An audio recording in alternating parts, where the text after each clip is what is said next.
Hi, this is New Time on Silkway TV channel. We introduce you with the most visible news and important events that happen throughout this week in Kazakhstan and Central Asia. More details on politics, economy, social and cultural life with opinions from the most recognizable experts of Kazakhstan and world. And Nuriman Gali is working in Silkway studio. This week, President Kassym-Jomart Tokayev expressed his condolences for the victims of the terrorist attacks in Dagestan. In a phone call with the Russian leader Vladimir Putin, President Tokayev emphasized that Kazakhstan strongly condemns any acts of brutality and violence against peaceful citizens, viewing them as serious threats to both regional and international security. Both leaders stressed the importance of close cooperation in fighting terrorism and extremism and the need to work together through respect international organizations. To recap, the recent terrorist attack in Dagestan on June 23rd resulted in the deaths of 16 police officers along with civilian casualties. Let's continue. President Kassym-Jomart Tokayev met with Ian Borg, the acting chairman of the OSCE and Minister of Foreign Affairs of Malta. During the bilateral meeting, the parties discussed prospects for cooperation, particularly within the OSCE framework. President Tokayev reaffirmed Kazakhstan's commitment to the goals outlined in the Astana Declaration of the 2010 OSCE Summit. He also conveyed warm wishes to President of Malta, Miriam Spiteri de Bono, and expressed his readiness to enhance bilateral cooperation and strengthen Kazakh-Maltese relations. The Republican Commission for Training Personnel Abroad, chaired by State Chancellor of Kazakhstan, Yerlan Karin, awarded the State Bolashak Scholarship to 184 students, according to Commission's press service. The scholarship holders will pursue master's and doctoral studies at the top world universities. Additionally, the Commission discussed scientific internships for Kazakh scientists. Yerlan Karin, in this regard, emphasized the goal of developing Kazakh science, ensuring equal support across all fields. Bolashak International Program, established in 1993, has contributed around 14,000 highly skilled professionals to the society. This program is continually developing with a growing focus on research. The Center for International Programs, which commissions Bolashak scholarships and organizes selection process, quite recently has introduced new educational programs which are designed to promote research collaboration on a global scale. One of them is Study in Kazakhstan program. It can become a new flagship in educational sphere of the country. Please watch all the following details in an exclusive interview with Aliya Ospanova, chairwoman of the board of the Center for International Programs.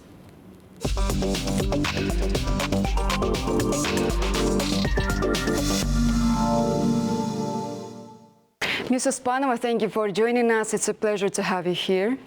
Thank you very much for inviting me. The Bolashak Center has recently announced the program 500 Scholarship. So can you please share with details how many interns will be participating in this program and at which projects they will be focused on?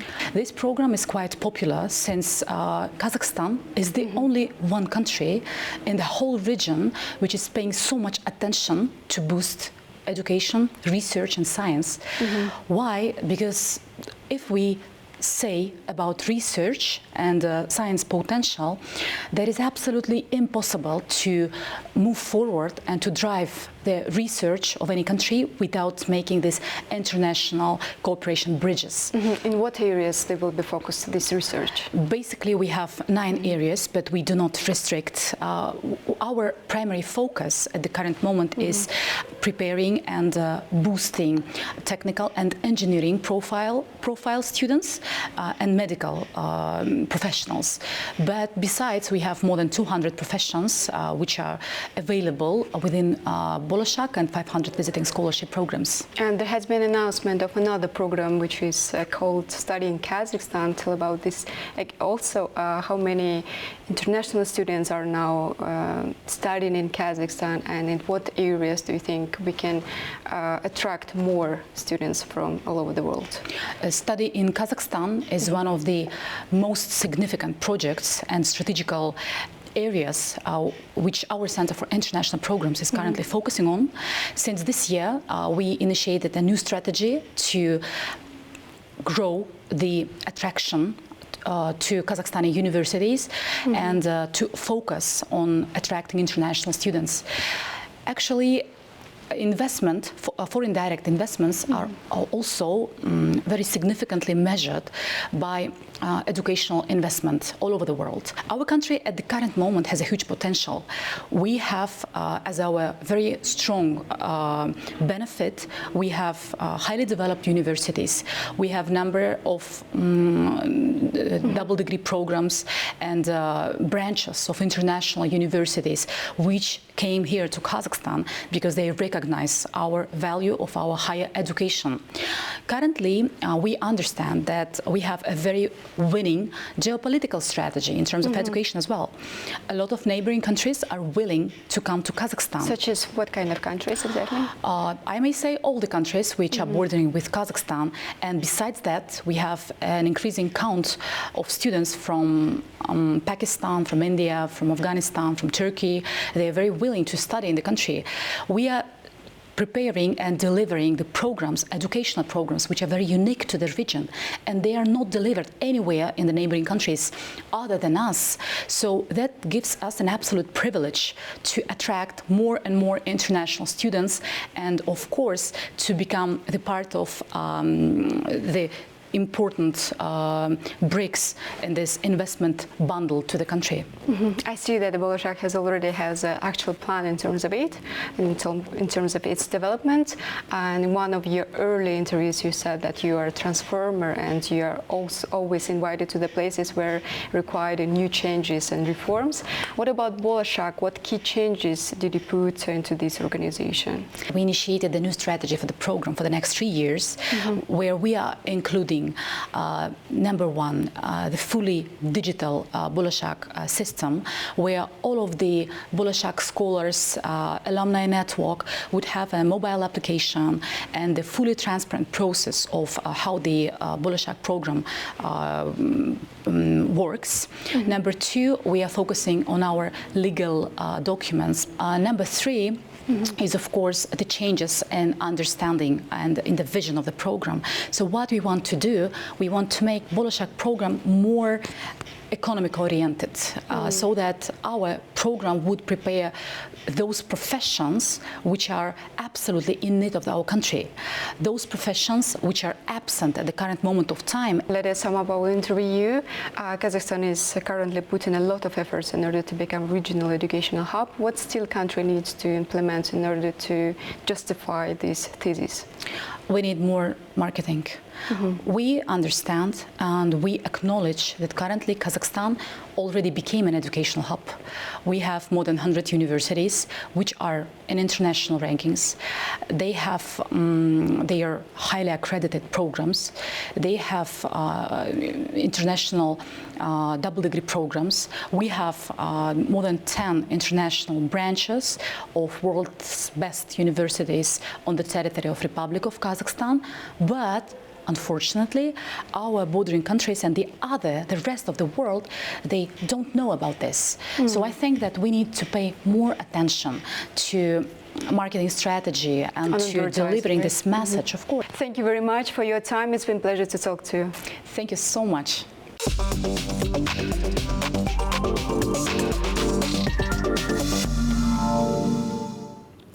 Meanwhile, 8 branches of foreign universities will open their doors in Kazakhstan by the new academic year, announced Sayasat Nurbek, Kazakh Minister of Science and Higher Education.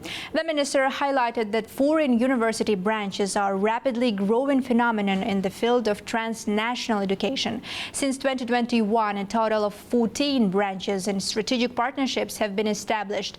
According to the minister, foreign universities are investing in Kazakhstan by building or purchasing facilities and starting to offer their programs.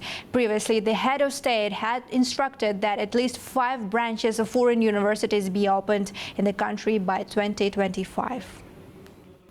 One of the recent success stories in Kazakhstan's international education collaboration is the opening of a campus by the 200-year-old Scottish University in Aktobe. In February 2023, Harriet Watt officially opened its new campus at Zhubanov University. With 300 new students enrolled in its first year, the campus quickly ramped up to full operation, fostering a dynamic academic environment. In an interview for New Time, Professor Mark Beeks, Vice Principal and Provost of Harriet Watt, reflects on this remarkable journey and the profound impact it has had on both institutions. I mean, the first year has been fantastic, actually. It started off by, of course, us making the agreement with Zhubanov University in Oktobe. Very quickly, the students arrived. It was a very, very rapid ramp up to full operations, and that, of course, was not without its challenges. But it was wonderful to see 300 new students come through the door. What's also great is to see the interactions between Harriet Watt colleagues and our Zhubanov University partners on a day-to-day basis, developing the quality systems, building that culture around quality, training up the staff here, the teaching staff here to deliver the course material. Those sorts of things are really quite crucial to this partnership.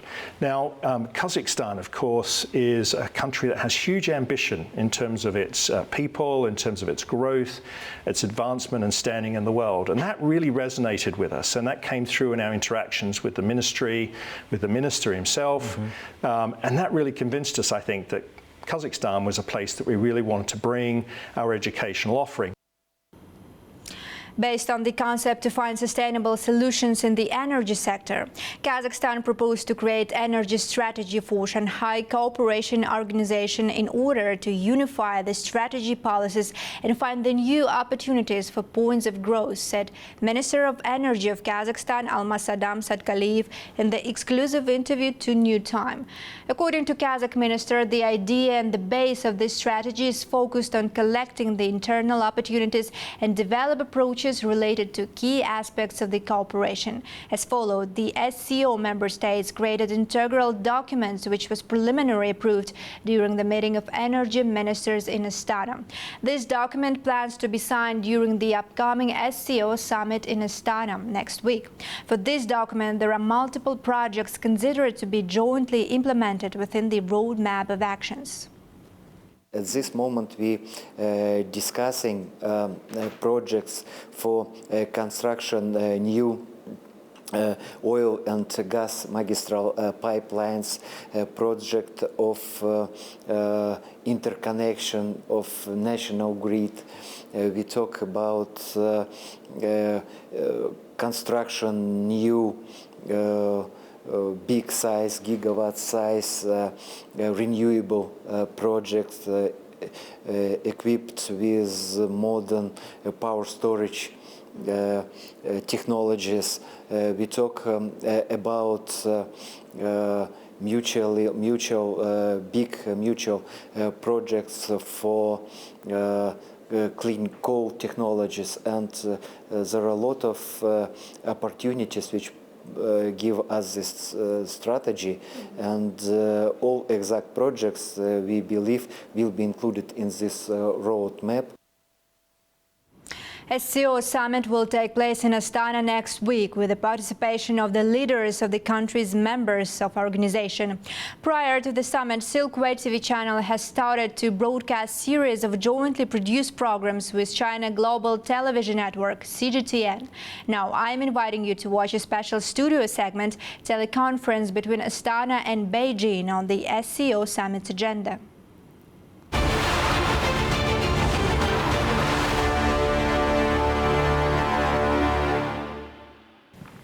Hello, you're watching Silkway TV channel. I am Anuri Mangali and this is my colleague Daureni Sagulov.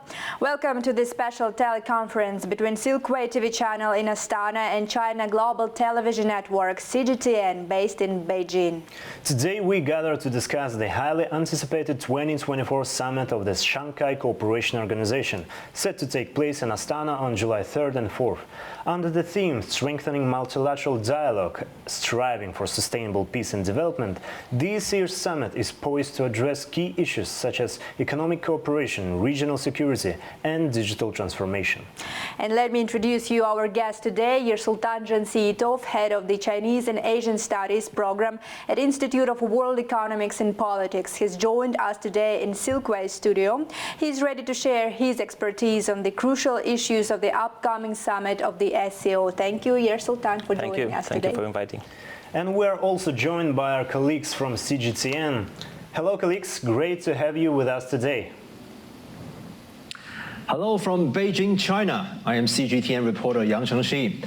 Over the past decades, the Shanghai Cooperation Organization has not only made significant contributions to regional security, but has also evolved with a vision of fostering a closer community with a shared future.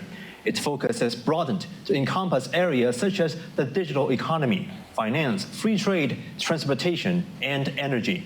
To explore how this cooperation can be further enhanced, we are honored to have with us in our Beijing studio Dr. Xu Wenhong, a researcher at the Institute of Russian, East European, and Central Asian Studies of the Chinese Academy of Social Sciences. And additionally, we look forward to sharing our insights with you in the Silkway TV studio in Astana.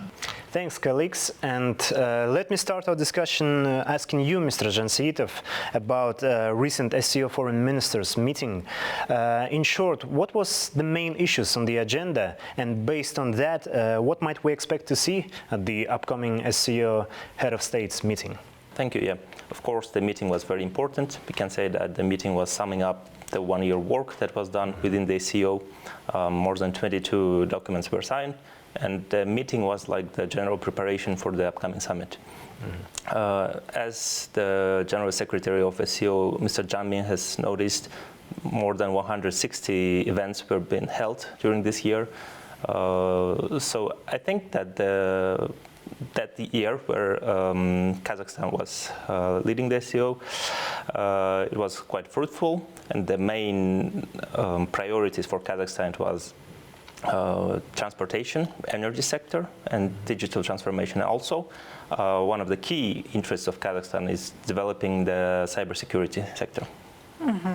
And let us talk a little bit about the history of this organization. How has the SCO evolved since its creation in 2001, and what have been the most significant milestones in its development? Well, since the very beginning, there were like the format was 5+1, like 5 post-Soviet countries and China. And now we can see that almost half of the planet, the population of the planet, is in the SCO, and SCO's GDP is equal to the quarter of the world. So I think the SCO is the success story. And we can say that the milestones of the SCO from the very beginning is the mutual respect, non-interference to each other's internal and external politics, and all the countries share the same values like fighting three evils: terrorism, separatism, and extremism. Thanks, colleagues. I suggest now to hear from CGTN. Yang, giving the floor back to you. Thank you, Ainur and Dorian. Now, Dr. Xu, let's pick up the discussion here. What do you think have been the consistent themes from the results of previous SCO summits? I would say the consistent themes of the previous summit of the SCO are security and development. At the very beginning, the predecessor of the Shanghai Cooperation Organization, the Shanghai Five, was set up to solve both issues in 1996. But in the consequent years, more and more common sense will get reached. The security and development become a main topic of all these previous summits. even after several years, in 2017, 2022, when India, Pakistan, Iran joined this organization. With now, at this time, Shanghai Cooperation Organization already has 9 full members, 3 observer states, and 14 dialogue partners, but seems still not changed. Security and development would be the consistent theme of this organization. So security and Development. Yes. Yeah. Now let's start with security. Given the rapidly shifting global geopolitical dynamics in the recent years, what do you think have been the most significant challenges to regional security? Actually, there are 4 main threats to this organization that are terrorism, drug crime, transnational organized crime, and information security. Among these 4 main threats to this organization, terrorism is the top priority.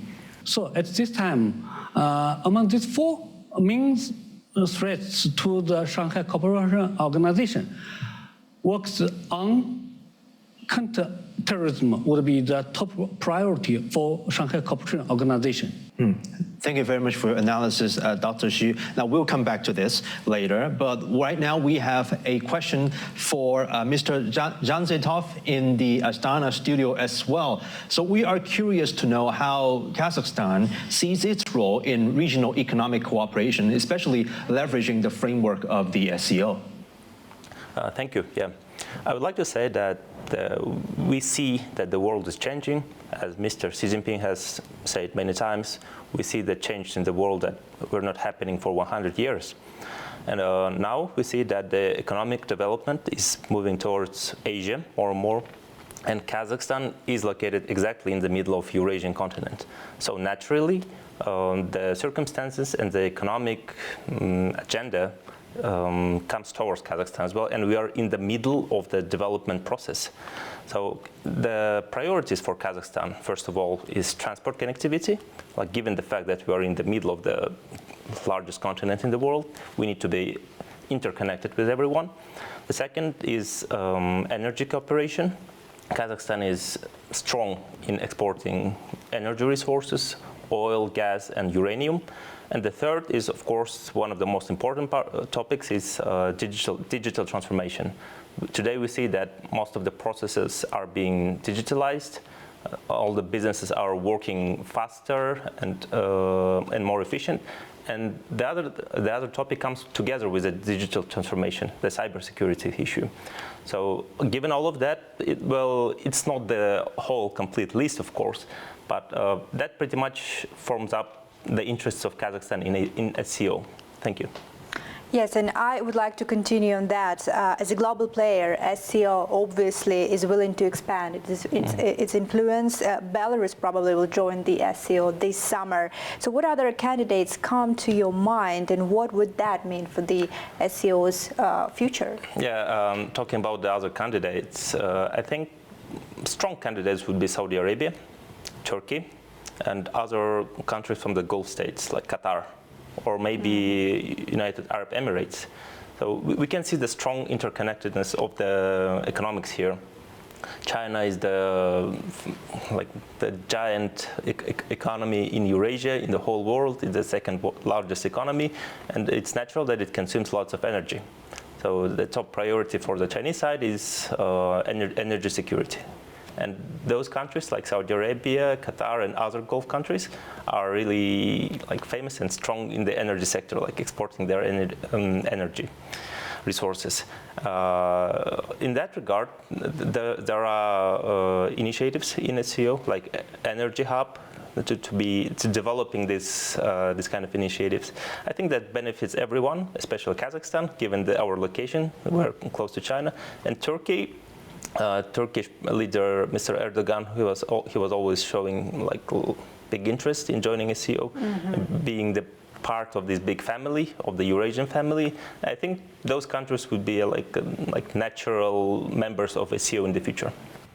May I ask you, what criteria does the organization use to evaluate new potential members? The countries should not be hostile to each other. They should share common values, like as I've mentioned before, like fighting against terrorism, separatism, extremism. They should share the common values like development. How do they see the development in their own national agendas and in the international level? Mm. Yes, and now let me have a question for Dr. Xu in Beijing studio. This year, Chinese Foreign Minister Wang Yi visited Kazakhstan and other Central Asian countries. He had also meetings with officials from the SCO member states. Can we say about specific interest in Central Asia from official Beijing? China wants to have a good relationship with its neighbors. China wants Central Asian states to be its good friends, good neighbors, good partners. So in this way, China wants to have a good relationship with the Central Asia countries, especially Kazakhstan. Secondly, since 2012, China proposed One Belt One Road initiative, and Kazakhstan and Central Asia are the premier and core region of the Belt and Road initiative. So without a good development of Kazakhstan and Central Asian states, there would be no success of the Belt and Road initiative. Thirdly, China also proposed community with a shared future for mankind, and China wants to set a good sample for the world of the community with a shared future for mankind. So that's why China attaches such attention to Central Asia and Kazakhstan, especially Kazakhstan, and that's why the interaction between China and Kazakhstan so actively. Thank you. Now, Dr. Xu, let's pick up the discussion here. Now, the SCO is distinguished by the concept of the so-called Shanghai spirit. Now, President Xi Jinping has urged all members to embody it while fostering the steady development of the SCO. So how has the meaning and significance of the so-called Shanghai spirit evolved over the years? The core meaning of the Shanghai spirit means mutual respect, mutual benefit, equality, consultation, respect for the diversity of civilizations, pursue common development. Actually, at the very beginning, Shanghai Cooperation Organization put much attention to the security and development. But after several years, with the two enlargement, with more and more members becoming in it, and the Shanghai Cooperation Organization, the spirit of Shanghai Cooperation Organization was widely accepted by all these new members and even more candidate members. So that means Shanghai Cooperation Organization, the Shanghai SSO spirit become widely accepted, and the Shanghai Cooperation become a more important international player on the international arenas. Now let's give the floor again to our colleagues in the Astana studio. Mr. Zhansitov, our colleagues in Beijing and us, we already mentioned security threats in the region. May I ask you, what improvements can be made to ensure the stability in the region? In my point of view, there are still threats like terrorism in our regions, like what happened in Moscow not so long ago. It proves that there is a big threat still exists. And I think the way to solve that is sharing more information within the SCO countries. So the more the members are informed about what's happening in their own countries and what kind of risk we can see like in the international arena, the more safe we are. And the other thing, as I've already mentioned, is the cybersecurity. Today, the cyber risks are as devastating and as dangerous as like actual military attacks. So we should bring that question on the other level, and we should develop like rules and regulations within the SCO, so everyone could feel safe within the organization. Thank you. Thank you very much, Sultan, for giving us this interesting insights on the topic we discussed today. It was a pleasure to have you here with us. SCO Summit will start its work very soon here in Astana. We will be following its agenda very closely. And for now, I want to thank all of our experts and my colleagues for joining this special segment on Silkway TV channel. Yes, indeed. Our discussion today brought some valuable perspectives on the range of topics related to the present and future of Shanghai Cooperation Organizations.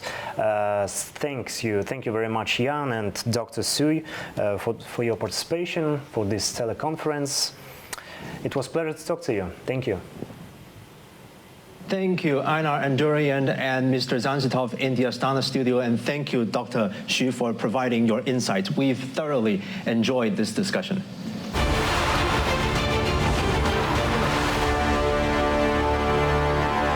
That's it for today. All the main news about Kazakhstan and Central Asia you can find here. More special projects about our country you can also watch on Silkway TV channel. So stay tuned and see you next week.